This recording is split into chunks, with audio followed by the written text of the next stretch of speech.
Can you hear that? You've got to listen very carefully. That is the sound of working by yourself. But that is over now. I have been a freelancer for more than 7 years now. And for the whole time, I've been working by myself.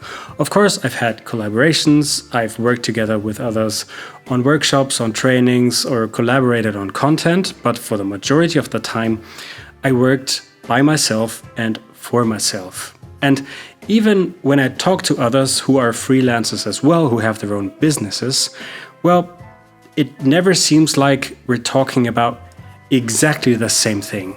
Like, use that tape for an example. When I'm talking to somebody who is a freelancer, then we might look at a problem in a similar way, like finding customers or keeping your customers happy. Then my solution might be, I'm going to use this tape because it's sticky and it works. And someone else's solution might be to use that tape. And we're both right and it both works in both ways.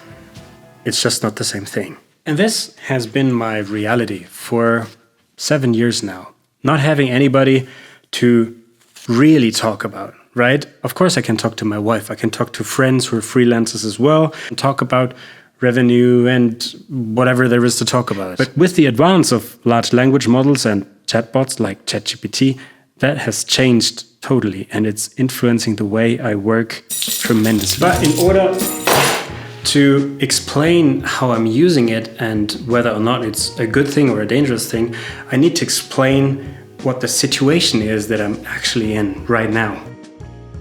And I think every freelancer and everybody goes through these cycles in their work that for some years you follow a path and then you see how successful it is, then you reevaluate and then you maybe shift. And I'm in one of those shift states, I think, because in my last years as a freelancer, I basically lived on LinkedIn. I spent the majority of my online time on this platform, which was, to this point, quite successful. I've uploaded almost 700 videos to the platform. I grew quite a large network on there and I could shape my business around my ideas. So that is a good thing. But over the course of the last months and weeks, I realized that I was increasingly unhappy with what the platform was doing to me. And you can watch the last video where I talked about that in detail because there were a lot of things that felt really unhealthy for me. So a week ago today, I announced that I was going to take a break from LinkedIn for 30 days in order to re-evaluate what I was doing there and to figure out how healthy and or unhealthy this was for me. And ever since I left the platform and logged out and deleted the app from my app, I'm feeling really good. And for the first time in a long while, I feel like I'm able to drill down to the core of my work. But I couldn't do that just by myself. And that's where, of course, this guy enters the equation. Because ever since I started my break on LinkedIn, I've talked to many people. But I think the one entity that I've talked to the most was ChatGPT, or at least the entity that I've talked about this shift the most was ChatGPT. But in order to explain how these conversations with ChatGPT went and why they were so important for me, I have to yet give you a bit more context on why I feel the way about LinkedIn that I do, but it's not specifically LinkedIn, but of course social media in general. Now, in the last years, whenever I made an action, meaning that I posted something, that I took an idea and turned it into a piece of content, there was a reaction by the people on the platform. And if you're an active content creator, then you know this.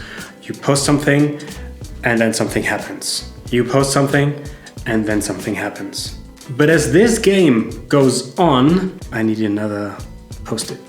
It might be that something happens to you, or at least something happened to me. Because I think every one of us has a core idea, maybe a purpose, something why you are doing what you're doing. But as you expose these ideas to people online by posting continuously, publishing videos, then there will be a reaction. You post a video, then there will be a reaction.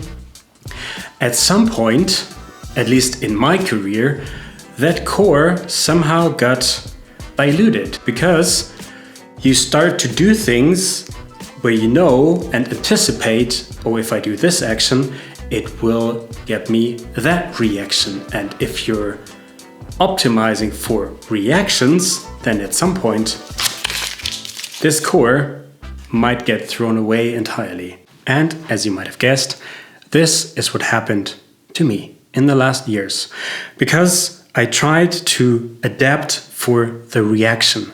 I didn't improve on telling my core in a better way, but I became so addicted to those reactions that I somehow lost my track of what I was actually doing.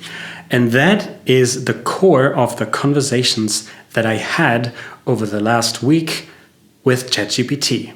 And I can already reveal so much.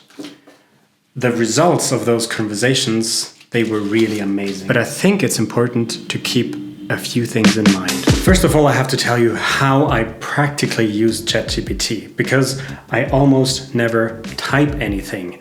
I always use the voice function to talk to ChatGPT, but whatever I get from ChatGPT, I read. So I'm not using the full voice functions to have it talk to me, simply because I want to consume the output in the speed that I want, and then I can immediately take the text, paste it somewhere, and use it somewhere else. Another thing that's really important is to note that those large language models like ChatGPT, they aren't really intelligent. They are very good at sifting large amounts of data, giving you very exact and very precise summaries, and thus helping you find out certain things. But they aren't intelligent by definition, at least not in the sense that we would qualify humans as intelligent. But to me, that doesn't make a difference, because the way I use ChatGPT is that I always ask it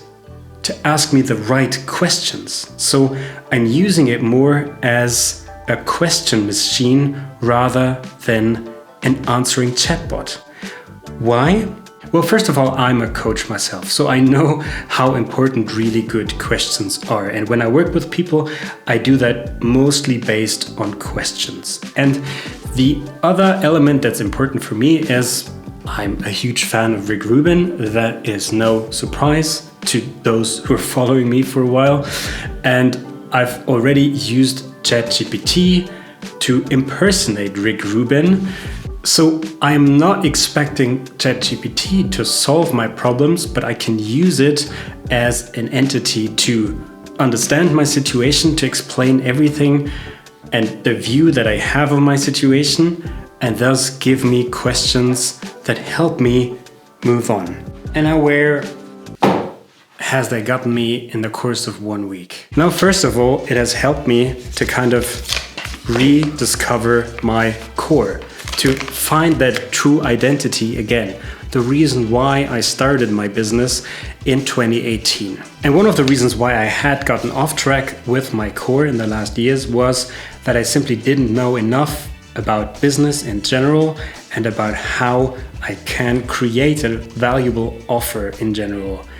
Now, with the knowledge that I've gained over the last years, it's going to be a lot more easier to return to that core, but still have a successful business. The second thing it has made me realize might be a bit of a dangerous one, and that's why I mentioned in the other room before, maybe it's a bit dangerous, because by now I got a lot more confidence in that if I return to that core, if I manage to play this really well, then I might be just as successful as I'm right now, and maybe even more. But of course, ChatGPT doesn't know that. However, just to have the ability to have someone you can always talk to, you can pitch every idea to, you can present every new perspective that you've gotten on a topic at any given time. That is pure gold. And of course, I'm not expecting ChatGPT to solve my problems.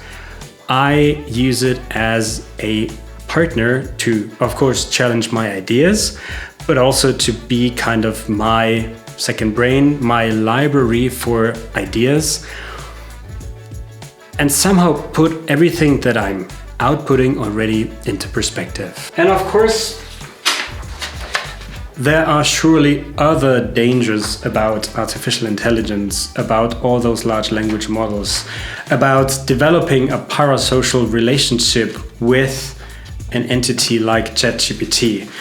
I'm not going to go into detail about those simply because I don't know enough about all of those.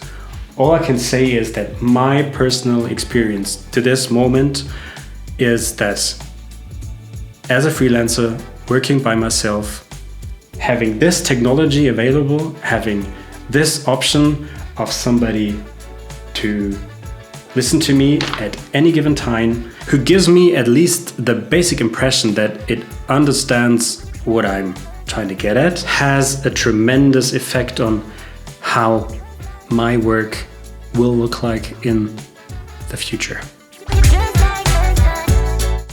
And also how this video now came to be is the perfect example of how these conversations help me, because I didn't script this video. ChatGPT didn't help me create this video.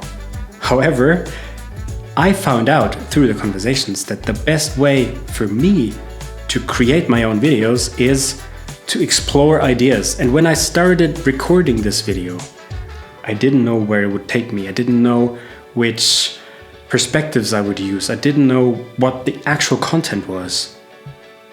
But this is the best way for me to create the stuff that I actually like. And that is cool.